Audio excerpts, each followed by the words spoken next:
दोस्तों आज हम लोग कवर करने वाले हैं क्लास 10th के यूनिट 7 को, जिसमें एक पोयम दिया गया है जो है the frog and the Nightingale.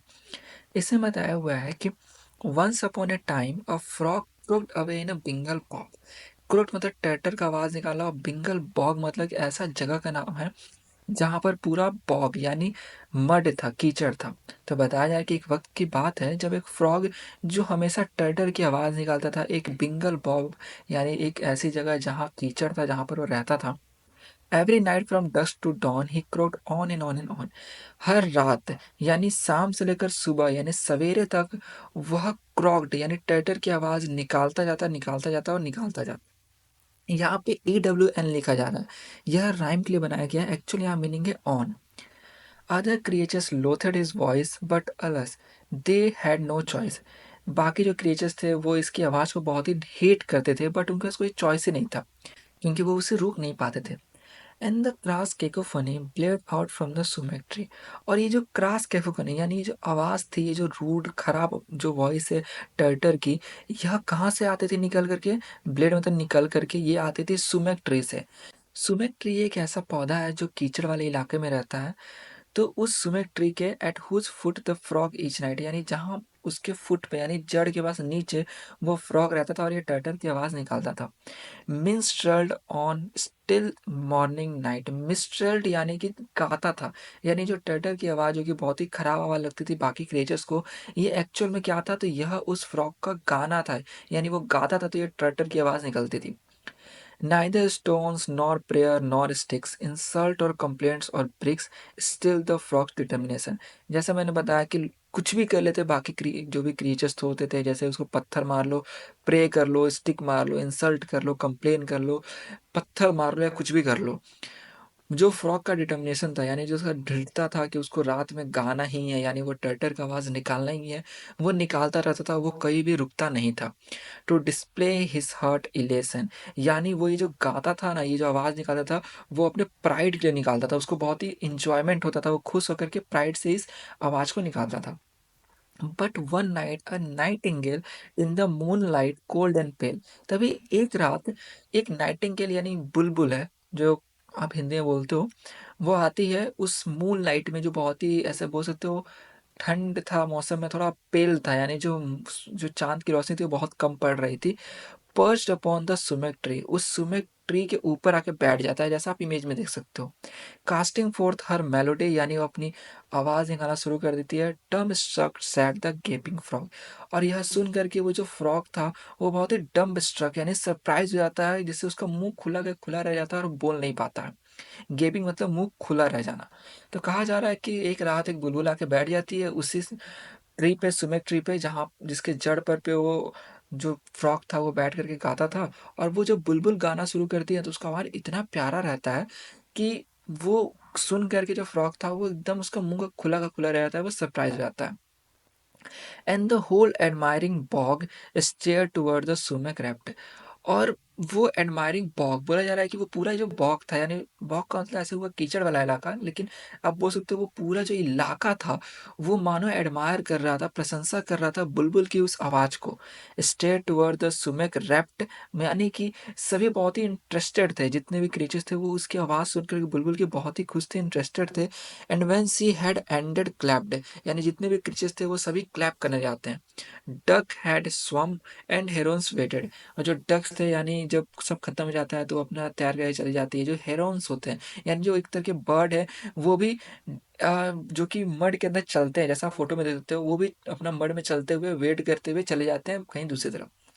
To her as सी सरनेडेड। सरनेडेड मतलब कि जब वो पूरा अपना गाना खत्म कर देती है तो सब क्लैप करते हैं और चले जाते हैं अपने अपने जगह पे। एंड अ सोलिटरी लून, लून एक वाटर बर्ड है, सोलिटरी मतलब अकेला। वो जो सोलिटरी लून होता है, wept beneath the summer moon, वो रोने लग जाता है उसी रात में। Toads and teals and tiddlers captured. Teals यानी स्मॉल डक्स होते हैं, और टिडल्स टिल्डर्स यानी small fish. By her voice cheered on in raptured, यानी वो क्या था कि जब वो गा रहे थे ना, तो उस समय जो स्मॉल डक्स या स्मॉल फिक्स थे, वो उसकी वॉइस सुन करके बहुत चीयर करते हैं, एकदम इन रैप्चर्ड, यानी खुशी से, बहुत ही खुशी होकर के, और चिल्लाते हैं ब्रेवो टू डिफाइन एनकोर, यानी बोलते हैं कि बहुत अच्छा गाना था, एनकोर करो, यानी दोबारा कुछ गाओ, यानी और गाओ। So the nightingale once more quite unused to such applause. तो नाइटिंगेल जब सुनती है कि यार सारे क्रिएचर्स का इतना बड़ाई कर रहे हैं, तो वो दोबारा गाना शुरू कर देती है, क्योंकि उसे कभी ऐसा किसी ने प्रशंसा नहीं किया था इतने सारे क्रिएचर्स ने, तो उसे अच्छा लगता है, दोबारा गाती है। Sang till dawn without a pause, और वो सुबह तक बिना रुके फिर गाती रहती है। Next night when the nightingale shook her head and twist her tail, और अगली रात जब नाइटिंगेल आकर के अपने सिर को हिलाती है और टेल्स को ट्विच करती है, यानी एकदम ऐसे फड़फड़ाना हल्का, एकदम तेजी में टेल्स को, close an eye and flapped a wing, अपने आँख को बंद करती है और अपने विंग्स को ऐसे हल्का फड़फड़ाती है। And had cleared her throat to sing, और अपने ऐसे गले को साफ करती है गाने के लिए। सी वर स्टर्टेड बाय अ क्रोक, तभी वो चौंक जाती है क्रोक आवाज सुन के। Sorry, was that you who spoke, यानी क्रोक आवाज ही उस मेंढक का था जो टर की आवाज निकालता है, तो वो बोलती है सॉरी, क्या ये तुम थे जिसने कुछ बोला अभी? She inquired when the frog hopped toward her from the bog, यानी उस मड से कूद करके वो फ्रॉग उस बुलबुल के पास जाता है, तब ये बुलबुल उससे पूछती है कि क्या तुमने कुछ बोला? फ्रॉग बोलता है yes, the frog replied, you see I am the frog who owns this tree, देखो मैंने ही कहा था, और देखो ये जो ट्री है इसे मैं ओन करता हूँ, यानी ये मेरा है। In this bog I have long been known for my splendid baritone, और इस बॉग में, यानी जो पूरा इलाका है, इस कीचड़ वाले इलाके में, मैं बहुत ही प्रसिद्ध हूँ अपने स्प्लेंडेड, यानी शानदार बैरिटोन, मतलब मेल सिंकिंग वॉइस, यानी जैसे मेल जो गाते हैं ना, तो बोलते हैं कि बहुत अच्छा उस आदमी का आवाज़ है, तो बोलते हैं कि, ये फ्रॉग बोलता है कि मैं अपने आवाज़ के लिए जाना चाहता हूँ। And of course I wield my pen for bog trumpet now and then, और हाँ, मैं अपने पेन को व्हील्ड यानी होल्ड करता हूँ for bog trumpet.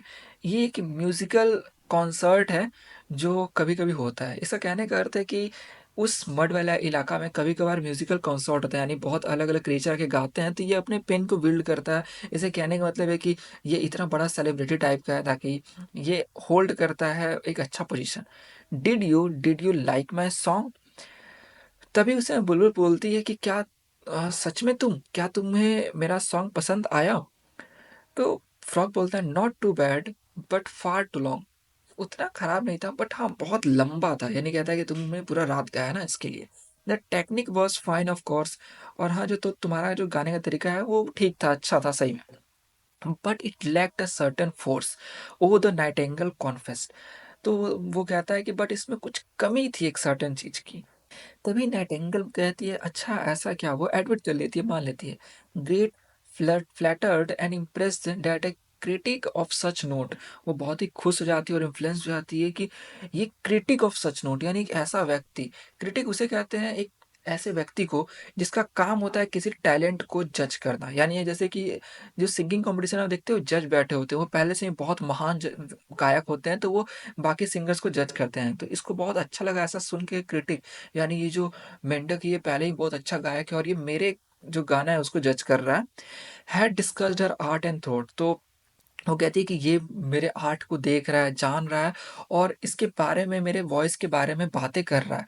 I don't think the song's divine but oh well at least it's mine. तो बुलबुल भी कहते हैं कि मुझे नहीं लगता कि मेरा गाना बहुत ही डिवाइन है, यानी हेवनली है, यानी बहुत बेटर है, बहुत अच्छा है, बट मुझे लगता है कि चलो ठीक है, कितना भी है कैसा ही मेरा ही है। That not much to boast about said the heartless frog, तो फ्रॉग बोलता है कि ये कोई ऐसे बोस्ट करने की, ऐसे अपने आप को बढ़ा के खुद की बड़ाई करने की चीज़ नहीं है। तो वो बहुत ही हार्टलेस फ्रॉग होता है, यानी एक तो पहले ही वो अपने आप को ऐसा दिखाती है नॉर्मल कि अरे मुझे कुछ खास नहीं है, ये बोलता है कि तुम्हें वैसे भी बड़ाई नहीं करनी है, क्योंकि तुम्हें सच में कुछ खास नहीं है। said that without proper training such as I and few others can supply, क्योंकि जिस तरह का तुम्हारा बिना प्रॉपर ट्रेनिंग के ना तुम उतना अच्छा नहीं दे पाओगे, उतना अच्छा नहीं गा पाओगे जैसा मैं या जो बाकी जो ट्रेनिंग लिए हुए हैं वो गाते हैं। फिर वो कहता है you will remain a mere beginner, और बिना ट्रेनिंग है ना तुम बहुत ही बिगनियर हो, यानी जो बोलते हैं ना नया व्यक्ति होता है वैसे। But with me you will be a winner, लेकिन मेरे साथ तुम एक विनर बन जाओगे। Dearest frog the nightingale breathed वो साँस लेकर के नाइटिंगेल कहती है कि dear frog, this is a fairy tale and you are Mozart in disguise. ये एक फेयरी टेल है मानो, मतलब एक परियों की कहानी, और तुम एक मोज़ार्ट, एक बहुत ही टैलेंटेड म्यूज़िशियन का नाम है। तो वो कहती है कि तुम एक डिस्गाइज़ में, यानी अपना जो बोलते हैं ना कि जो वेशभूषा बदल करके तुम एक मोज़ार्ट हो, यानी एक टैलेंटेड म्यूज़िशियन हो, जो म्यूज़िशियन था उसके डिस्गाइज़। जैसे कोई कहता है ना कि वो लड़का इतना तेज़ है जैसे मानो वो आइंस्टाइन ही है, उस टाइप से। Come to earth before my eyes, जो मेरे आँखों के सामने आया है। Well I charge a modest fee, oh but it won't hurt, you will see. लेकिन वही फ्रॉग कहता है कि देखो, मैं कुछ मॉडेस्ट नहीं, नॉर्मल फी चार्ज करता हूँ, बट इससे तुम्हें कोई प्रॉब्लम नहीं होगा, तुम देखो। नाउ द नाइटिंगेल इंस्पायर्ड, अब वो नाइटिंगेल बहुत ही प्रेरित हो जाती है, flushed with confidence and fired with both art and adoration. Flush मतलब बहुत ही एक्साइटेड हो जाती है, उसके अंदर कॉन्फिडेंट आता है, वो बहुत ऐसे फायर्ड हो जाती है कि वाह, उसके अंदर एक ये कला और इस चीज़ को लेकर के कि उसके अंदर एक एडोरेशन, यानी आदर का भावना आता है उस फ्रॉग को लेकर के कि वाह, फ्रॉग मुझे कुछ सिखाना चाह रहा है, वो इतना बड़ा म्यूजिशियन होकर के मुझे कुछ सिखाना चाह रहा है। सैंग and was a huge sensation, वो गाती है और इससे एक बहुत ही बड़ा इंप्रेशन पड़ जाता है जितने भी बाकी एनिमल्स थे उसके ऊपर। Animals for miles around flocked towards the magic sound, बहुत दूर-दूर, मीलों दूर जितने भी एनिमल्स थे, वह इस आवाज़ को सुन कर के एकदम इकट्ठा होने जाते हैं, एकदम आकर के इसके पास इकट्ठा हो जाते हैं। And the frog with great precision counted heads and charge admission. लेकिन फ्रॉग भी देखो कितना तेज था, ये जो बोल रहा था ना कि इसके चार्ज लगेंगे, यानी जो फीस लगेगा, ये फीस पता है क्या था? जब वो बुलबुल गाती ना, तो जितने भी एनिमल्स वगैरह जो क्रिएचर्स देखने आते थे, वो सबसे पैसे लेता है, यानी कहा जा रहा है कि वो हेड्स को गिनता है, यानी देखता है कितने लोग आए हैं और सबसे फीस लेता है वो, मतलब पैसे इकट्ठा करता है उनसे कि हाँ, तुम लोग यहाँ पर आए हो तो इसको, इस गाने को सुनने का एडमिशन फीस दो। दो next morning it was raining he begin her vocal training. अब अगले दिन जो कि बारिश हो रहा था, तो वो जो फ्रॉग था वो वोकल ट्रेनिंग स्टार्ट करता है। But I can't sing in this weather, come my dear we will sing together. तो होता क्या है ना, फ्रॉग बोलता है कि चलो मैं तुम्हें ट्रेनिंग दूंगा, तो वो अपना गाना ऐसे शुरू करता है। और उस दिन बारिश हो रही थी, तो बुलबुल कहती है कि मैं इस वेदर में नहीं गा पाऊंगी। तभी मेंढक कहता है कि कोई नहीं डियर, आओ हम लोग साथ में गाएंगे। Just put on your scarf and sash, अपने स्कार्फ को लगा लो, और सैस, सैस कह सकते हो, जैसा आप फोटो में देख सकते हो, एक तरह का कपड़ा है जो कमर पे बांधा जाता है। कू ऊ आ को अस, पता नहीं कैसा है, थोड़ा बोलने में दिक्कत हो रहा है। Journeyed up and down the scale, तो ये लोग गाना शुरू करते हैं, थोड़ा कम थोड़ा ज़्यादा, ऐसे नहीं बोलते कि स्केल पे गाना। For 6 hours till she was shivering and her voice was hoarse and quivering. यानी 6 घंटे हो गए तो वह पूरा कांप रही थी। And her voice was hoarse, hoarse मतलब अनक्लियर था और ट्रेम्बल कर रहा था, नहीं तो गाते गाते ऐसे सही आवाज़ ना निकलना या बहुत ही ट्रेम्बल करना। जैसे अभी के वक्त में जो आपका वॉइस ओवर मैं कर रहा हूँ इस पोएम का, इससे पहले मैंने एक चैप्टर का वॉइस ओवर किया है जो कि थोड़ा पढ़ा था। तो इस वजह से हो सकता है आपको लग रहा है थोड़ा फास्ट भी हो वॉइस, क्योंकि ये पहले से पोयम भी बड़ा है और इसको धीरे धीरे कवर करने में कोई फ़ायदा नहीं है। इसमें ज़्यादा कुछ है नहीं, जो कुछ है वो हार्ड वर्ड्स में ही है, तो वो सारे हार्ड वर्ड्स को मैं कवर करता हुआ चल रहा हूँ। इससे आपको ये पूरा पोयम जो है ये समझ में आ जाएगा। दो subdued and sleep deprived, subdue मतलब उसके अंदर बहुत ही कम एनर्जी बचा हुआ था, और उसके स्लीप डिप्राइव्ड यानी सही से वो सो भी नहीं पा रही थी। एक तो पूरा रात गाना, फिर अभी दिन में ये बारिश होना, तो तबीयत खराब हो जाना, ऊपर से इसमें भी गाना। तो इसमें कहा जा रहा है in the night her throat revived, लेकिन रात होते होते उसका थ्रोट जो यानी जो गला था वो पहले ऐसा होता है, रिवाइव हो जाता है। And the सुमेक tree was bored, board मतलब झुकना होता है। तो यहाँ आप ऐसा समझ सकते हो कि रात में जब वो वापस आके सुमेक ट्री पे बैठती है तो वो झुक जाता है, यानी नीचे की तरफ बैंड हो जाता है। आगे बोला गया with a breathless titled crowd owl of Sandwich duck of Kent mallard and Milady Trent Martin Cardinal Mephisto and the coot of Monte Christo.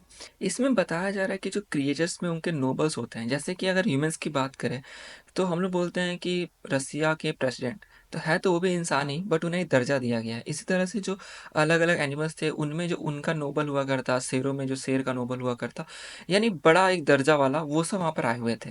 इसी पे देख रहा होता है फ्रॉक की ladies with tiara glittering in the interval set twittering. Tiaras मतलब जो गर्दन में नेकलेस पहने हुए थे, बहुत सारी नोबल अलग अलग क्रीचर की जो लेडीज थी वो सब, और वो एक दूसरे से बातें कर रही थी। And the frog observe them glitter with a joy both sweet and bitter. तो फ्रॉग देख रहा होता है उनके गहने को चमकता हुआ, वो सोचता है कि अलग अलग क्रिएचर में जो उनके नोबल्स आए हुए हैं उनसे वो पैसे बहुत लेगा, इसलिए उसको एक स्वीट सी फीलिंग आती है। बट उसे बिटर फील होता है क्योंकि वो ऐसा सोचता है कि जब वो गा रहा होता है, यानी टर्टर का आवाज़ निकाल रहा होता है, तो इतने ना एनिमल्स आते हैं, ना ही एनिमल्स में जो उनके नोबल्स है वो सब आते हैं। Every day the froghood sold her song for silver tired to scold her. You must practice even longer till your voice like mine grows stronger. In the second song last night you got nervous in mid-flight. इसमें क्या होता है, उसको जब jealousy feel होता है ना तो वो डांटने लग जाता है। यानी पहले था कि वो गाता था उसी बुलबुल के साथ में, लेकिन अब वो उसे डांटता है बहुत ज़्यादा, बोलता है कि तुम्हें और प्रैक्टिस करना है जब तक तुम्हारा आवाज़ मेरी तरह स्ट्रांग यानी भारी ना हो जाए। क्योंकि तुम जो पिछले रात में जो तुम गाना गा रही थी तो उस बीच तुम नर्वस होकर के मिड फ्लाइट यानी बीच में ही नर्वस हो गई थी, इससे अटकना हो जाता है या फिर सही से नहीं गा पा रही थी। एंड माई डियर ले on more trills audience enjoy such frills. Trills मतलब कि और जो गाना जो हम लोग गाते हैं ना तो उसमें म्यूजिकल नोट्स होते हैं, अलग अलग टाइप से गाना आप बोल सकते हो, सिंगिंग पैटर्न चेंज करना थोड़ा। तो फ्रॉक कहता है कि तुम अलग अलग नोट पे जाओ, यानी सिंगिंग पैटर्न चेंज करो ताकि तुम्हारे ऑडियंस को फ्रिल मिले, यानी उन्हें एक मजा आए। You must make your public happier give them something sharper snappier. तो यहाँ पे वो बोल रहा होता है कि तुम अपने पब्लिक को और खुश करो, अपना ये जो वॉइस है इस नोट को शार्पर यानी तेज नोट और स्नैपी यानी लाइवली बना करके। सिंपल कहोगे जैसे कोई गाता है ना तो नहीं, पिच एक अच्छा सा निकालता है गाते हुए, बहुत पतला सा या फिर सुर निकालना उस टाइप से। We must aim for better billing. Billing यानी पब्लिसिटी की बात कर रहा है, वो बोल रहा है जितना तुम अच्छा गाओगे उतना ज़्यादा एनिमल्स आएंगे। और इस पब्लिसिटी से वैसे देखा जाए तो फ्रॉग को ही फायदा था, क्योंकि जैसा हमने देखा था कि फ्रॉग ने कहा था कि मैं तुमसे कुछ पैसे चार्ज करूंगा, वो एक्चुअल में क्या कर रहा था कि जब भी ये गाती थी और जितना भी एनिमल्स आते थे तो उन सभी एनिमल्स से पैसे लिया करता था, लाइक एंट्री फीस वगैरह या सुनने का फीस। तो इस तरह से फ्रॉग को ही फायदा हो रहा था। यू स्टिल ओ में 60 सिलिंग्स, यहाँ पे सिलिंग्स एक तरह से फीस मान लो, कुछ पैसा का आप बोल सकते हो, अपना करेंसी एक तरह से। Day by day the nightingale grew more sorrowful and pale, night on night her tired song zipped and thrilled and bounced along. तो दिन पर दिन इतना मेहनत करके उसे बहुत ही अब दुखी हो गई थी, क्योंकि ना सही से उसे आराम मिल पा रहा था और उस रात भर वो गाती थी, उसका शरीर पेल पड़ रहा था यानी पीला पड़ रहा था, और भाई इलनेस की वजह से होता है। और इसकी वजह से वो जो रात भर जिप्ड यानी जब तेजी में गाती थी यानी रात भर कंटिन्यू करती थी अपना गाना, तो पहले थोड़ा अच्छा लगता, फिर बाद में उतना अच्छा नहीं लगता था। Till the birds and bees grew tired at voice so inspired and the ticket of his cross crashed and she grew more morose। इसमें कहा हुआ है कि वो अब जो इतना गाती थी डेली डेली, तो अब उसको उतना अच्छा नहीं रहा आवाज़, क्योंकि थकी सी रहती थी वो। और इस वजह से जितने भी बीस्ट थे एनिमल्स थे वो सब भी अब नहीं आते थे उतना ज़्यादा, जो कि वो आना कम कर दिए थे। तो इस वजह से जो टिकट ऑफिस था यानी जो ये फ्रॉग सबसे पैसे इकट्ठा किया करता था जो भी वहाँ पर आते थे, तो अब जब एनिमल्स ही आना कम कर दिए तो उसको पैसे भी उतना नहीं मिलते थे। ऊपर से जो इसका हालत था बुलबुल का वो भी बहुत खराब हो गया था, जो जो कि यहाँ पे बोला हुआ है morose. For a years now addicted to applause quite unrestricted. वो इतना इसलिए गाते थे क्योंकि उससे ना आदत हो गया था, एडिक्टेड हो गई थी वो लोग के अपलॉज को सुनने की, लोग जो प्रशंसा करते उसकी आवाज़ की उतनी उसकी बड़ाई कर देते।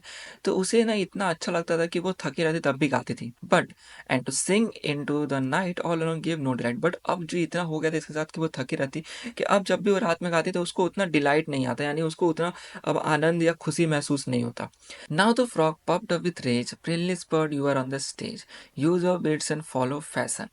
इसमें क्या होता है ना, जब इस तरह से वो हार जाती है, वो उतना गाना नहीं पसंद करती, उसको मज़ा नहीं आ रहा होता है, तो फ्रॉग गुस्से में आया था, क्योंकि जब वो गाएगी नहीं तो जो भी एनिमल्स आते हैं वो भी नहीं आएंगे, उसको पैसे नहीं मिलेंगे। तो बोलता है कि ब्रिलियंस बर्ड अपने विट्स यानी दिमाग का यूज़ करो और फैशन को फॉलो करो, यानी इस तरह से स्टेज पे परफॉर्म करो ताकि और लोग जो है वो आ करके जुड़े यहाँ। आगे फ्रॉग कहता है puff your lungs out with your passion. तो पहले से बर्ड बहुत थकी थी, वो गा नहीं पा रही थी, तो उसको बोलता है कि अपने पैशन से, जो तुम्हारा गाना पैशन है, इससे अपने लंग्स को भर लो, यानी हिम्मत करो, सांस लो गहरी और गाओ। तो इस पे जो बर्ड थी वो tremble terrified to fail blind with tears the nightingale heard him out in silent stride, puffed out, brushed away and died। तो वो अब रोते हुए उसके आंख से ऐसे आंसू आ रहे थे, वो कुछ दिख नहीं रहा था उसे, वो कांप रही होती है, टेरिफाइड है, डर रही होती है, और उसको सुनती है, यानी जो फ्रॉग बोलता है उसको सुनती है और ट्राई करती है, वो ऐसे एकदम हवा भरती है अपने ऐसे लंग्स में, तेजी में हवा भरने के चक्कर में, और तेजी में गाने की कोशिश करती है। तो जब गाती है ना तो बोलते हैं नस फट जाना, तो उसका नस फट जाता है और वो मर जाती है। Said the frog I tried to teach her but she was a stupid creature. अब इसको देखते हुए फ्रॉग बोलता है, अरे मैं तो इसको सिखा रहा था कैसे गाते हैं, लेकिन ये तो बहुत ही स्टूपिड क्रिएचर थी। Far too nervous, far too tense, far too prone to influence. वो बहुत ही नर्वस रहती थी, बहुत टेंस यानी परेशान रहती थी, और फार टू प्रोन टू इन्फ्लुएंस यानी एक इच्छा होती है ना कि कोई सफ़र कर होता है कि लोग उसकी बड़ाई करें, प्रशंसा सुनने को मिले। इसको कह सकते हो कि उसको चाह थी कि लोग उसकी प्रशंसा करें, इसलिए वो इतना गा रही थी थकने के बाद पे।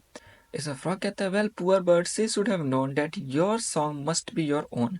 अब देखो फ्रॉग क्या कहता है ना कि बेचारी उसको पता होना चाहिए था कि तुम्हारा गाना तुम्हारा खुद का होना चाहिए। अब देखो इससे ना एक चीज़ समझ में आ रहा है कि आप समझो, जो फ्रॉग का आवाज़ था वो हैवी था, वो टर्टर आवाज़ निकलता था, लेकिन वही जो बर्ड का आवाज़ था वो बहुत ही स्वीट और लाइट था।